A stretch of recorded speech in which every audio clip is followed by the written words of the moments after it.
An interesting one. This is a 5-person grid. You see Stefan Verdier there in the back line, Jen. This is the first time we've seen 5 cars on the grid.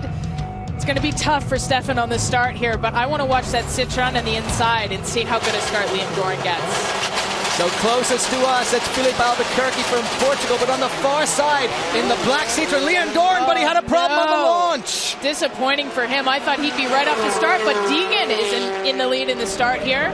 But look at this, it's Deegan, but Filipe Albuquerque. This kid won the 2010 Race of Champions, beating out Michael Schumacher, Sebastian Vettel, all kinds of people. So he knows how to drive these road-based courses, but he's been so terrified of this jump. Let's see how he does. Wow. Looks very good. All of those guys just hit the jump and not a single problem. And that was the onboard there from Rhys Millen as he takes his Hyundai round the Hyundai hairpin. Now they're coming again to go underneath that ramp.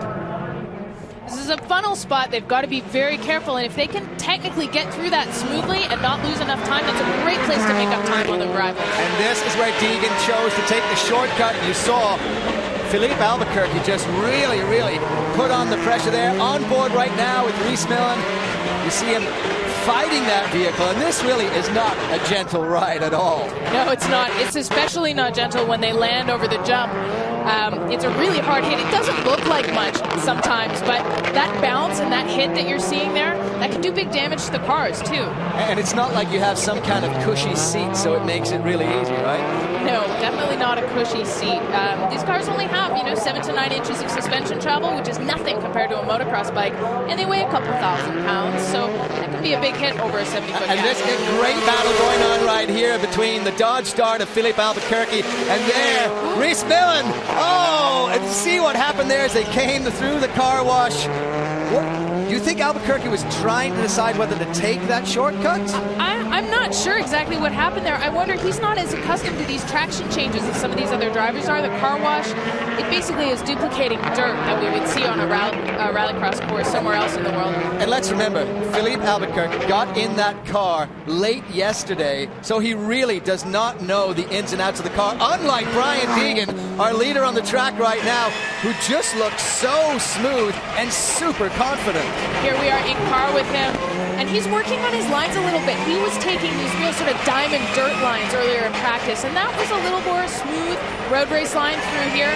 He's just learning the minimal input strategy that we see with Marcus Grunholm that's been so successful. He wants to beat Marcus.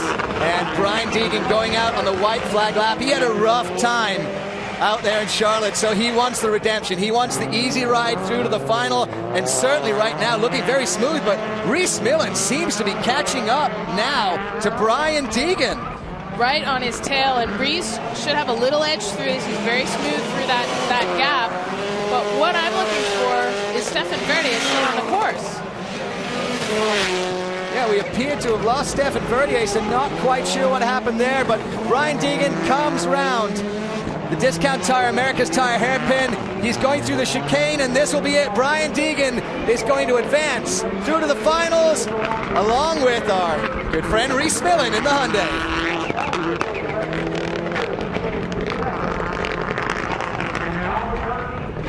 So good, smooth driving there for Brian Deegan. Put in a very smart race. He really just got away right from the start, and I think that was the key to Brian Deegan's race. It just speaks to how critical the start is here. Getting a good start is a recipe for an excellent race. Take a look at this on the landing. Oops. Little bit of problem there with Rhys Millen's back door being open. Again, it speaks to how hard it is. This is the water problem. Oh. Problem there for Filipe Albuquerque. He will be in the last chance qualifier. But Brian Deegan, he doesn't look happy, but I can tell you he is, because he is through to our final here. Global Rallycross in Texas. We'll be right back.